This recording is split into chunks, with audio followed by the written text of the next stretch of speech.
feeling like a shark in a shrimp tank. Big fish, small pond in the shrimp tank. Hello and welcome to the video wrap-up show for the Shrimp Tank podcast here in Seattle. I'm Dan Whedon and I'm joined by my co-host, Michelle Bomberger. We had a fascinating and fun conversation with our guest, Chris Hare. To catch the entire episode, and boy, I really think you should, subscribe wherever you get your podcasts. You can also find all our episodes on our website at shrimptankpodcast.com/Seattle. So, Chris, thanks so much for joining us today. Learned so much about you and your business.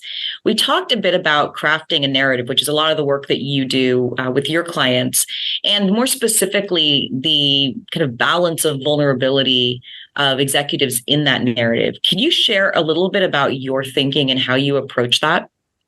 Yeah, absolutely. So the research shows that not only the way that a leader tells their story can inspire confidence and trust in their people, especially in uncertain times.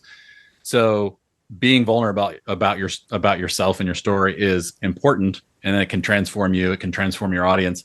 But at the same time, there's also oversharing, right? And so it's thinking about, with your specific context and the outcomes that you're trying to drive, how can you push yourself to be more vulnerable in the way that you tell your story, not even publicly, right? But in the way you examine your story, but then figuring out what's the right way to present that. But if I had to err one direction, it would be to be more vulnerable. I think most people are not vulnerable enough, but you also don't want to swing the far end of the pendulum like you see a lot on LinkedIn of people just sharing everything.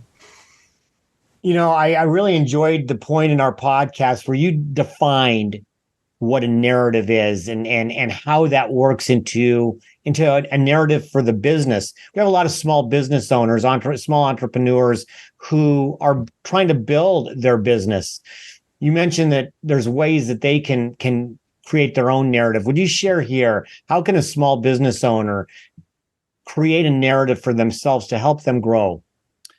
Yeah, so my number one recommend to get the information as quickly as possible. If you go to my website for both the podcast and my site, tsfpod.com, there's a case study there, an ebook from Andrew Walsh at Applicant Commerce. He was also on my podcast, and that actually walks through the entire process.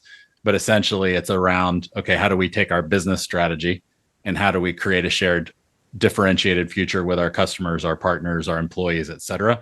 And then what's the path that maps there, right? And so a story is, Bob walked down the street and he bought some milk. That's a story, right? But the narrative is really around what's the underlying framework that causes Bob to do that propels him there, right? And so that's what the narrative is how do we translate your business strategy into a framework that pulls everyone along the same path. Well, Chris, thanks again. I need to go check out that material that you just mentioned on your website. For those of our listeners who want to get in touch with you, what's the best way for them to get more information? Yeah, it would be to either reach out to me on LinkedIn or going to my website at tsfpod.com and just hitting the contact button, or on Twitter at Hareforce1, HAREFORCE1. And actually, sorry, it just changed, CEO Narratives. Much easier. For our listeners, make sure you check out Chris's podcast, but also our replays at shrimptankpodcast.com/Seattle or wherever you get your podcast, iHeart, Apple, Spotify, SoundCloud, and follow our social media pages on YouTube, Facebook, and Instagram.